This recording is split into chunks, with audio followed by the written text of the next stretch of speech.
Em verdade vos digo, quem ouve a minha palavra e crê naquele que me enviou, tem a vida eterna, não entrará em condenação, mas passou da morte para a vida. João 5:24. Palavras de Jesus. E a gente vai direto para o nosso tema. Nós estamos analisando a carta à igreja em Pérgamo. Esta igreja que, apesar de que Jesus viu nela algumas virtudes, ele viu também esta falha que tem a ver com a tolerância. A igreja, uma igreja, se ela quiser fazer a vontade de Deus de modo real, de modo íntegro, ela não pode tolerar pecados no seu seio. A igreja em Pérgamo recebeu esta dura advertência do Senhor Jesus Cristo. Por quê? No seu seio, ela tinha os seguidores da doutrina de Balaão. Como não chegasse só esta perversidade, só este fermento, ele falou assim: tens também aí aqueles que seguem a doutrina dos nicolaítas. Misericórdia, 2 fermentos. Lembre que o apóstolo Paulo, certa feita, ele escrevendo à igreja em Corinto, ele via naquela igreja também uma igreja abençoada, uma igreja cheia de dons espirituais. Ele chegou a dizer: olha, não falta aí nem um dom de Deus. Mas por outro lado, ele disse lá no capítulo 5, parece-me que da segunda carta, ele disse: olha, vocês estão cheios de ufanismo, cheios de orgulho. Há tanta controvérsia aí entre vocês em relação aos dons espirituais, mas aí tem um pecado tal que nem entre os gentios, nem lá fora, nem no mundo sem Deus, não existe. Vocês têm aí um homem que possui a mulher do próprio pai, dizendo numa linguagem nossa, popular, vocês têm um homem que está indo para a cama com a madrasta e vocês ignoram isto. Olha, isto é revoltante. Eu já disse, no meu espírito, eu não posso ir lá agora para exercer um ato disciplinar forte entre vós aí na igreja com esse tal. Mas no meu espírito, eu já estou tomando, já tomei as minhas providências.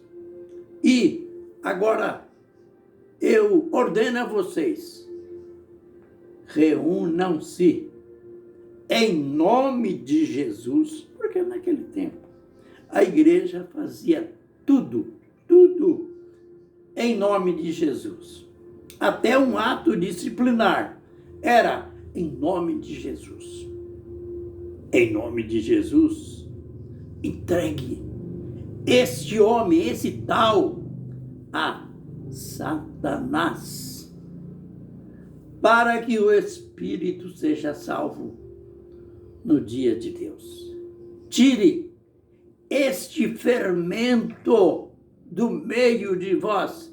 Vocês não sabem que um pouco de fermento leveda toda a massa?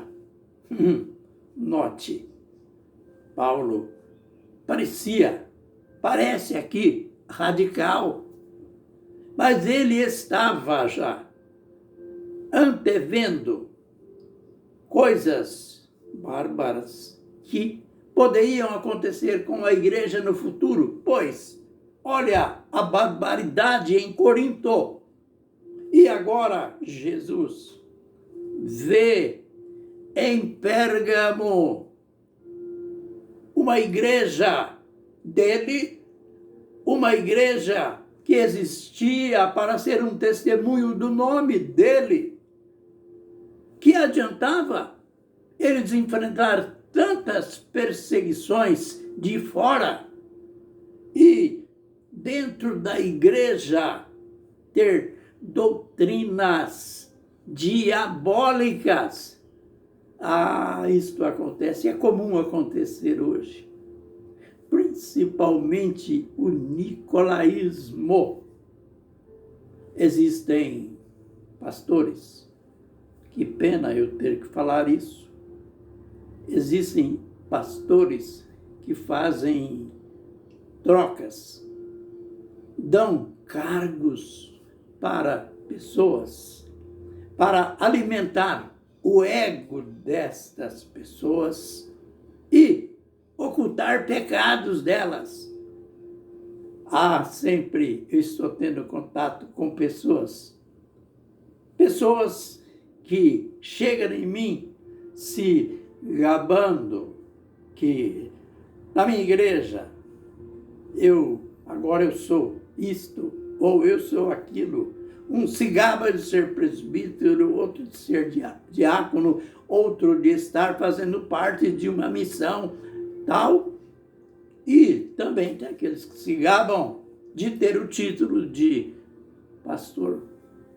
Como se isso tem alguma valia, se a igreja que ele faz parte está cheia, está fermentada de seguidores de Balaão, de idolatria e prostituição.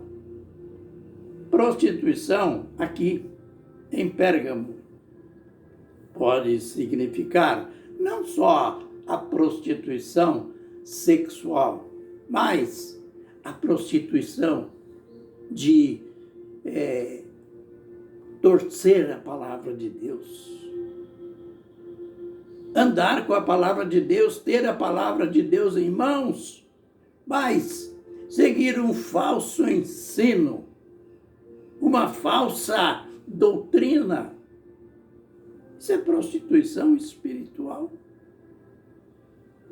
Mas eles não tinham só os que já aplaudiam as doutrinas de Balaão, mas o nicolaísmo era forte. Aquela hierarquia, né? Aqueles cargos que só produzem aquele tipo de ditadura espiritual. Eu sou presidente. Aqui é eu que decido. Tudo parte de mim. Misericórdia. Quanto engano. Jesus estava dizendo para Pérgamo: Jesus está dizendo para nós. Eu sou, isso para mim, ele já tinha dito para a igreja de Éfeso, isso para mim é abominação. Ele disse para a igreja de Éfeso que ela tinha isso ali, era uma qualidade. Eu tenho a vosso favor, que vocês abominam as doutrinas dos nicolaítas, que eu também abomino. Vamos concluir dizendo: tenhamos uma igreja realmente santa, uma igreja noiva, não uma igreja prostituta. Aquela igreja é comprada, lavada pelo sangue de Jesus. Aleluias. Amanhã, mais lições.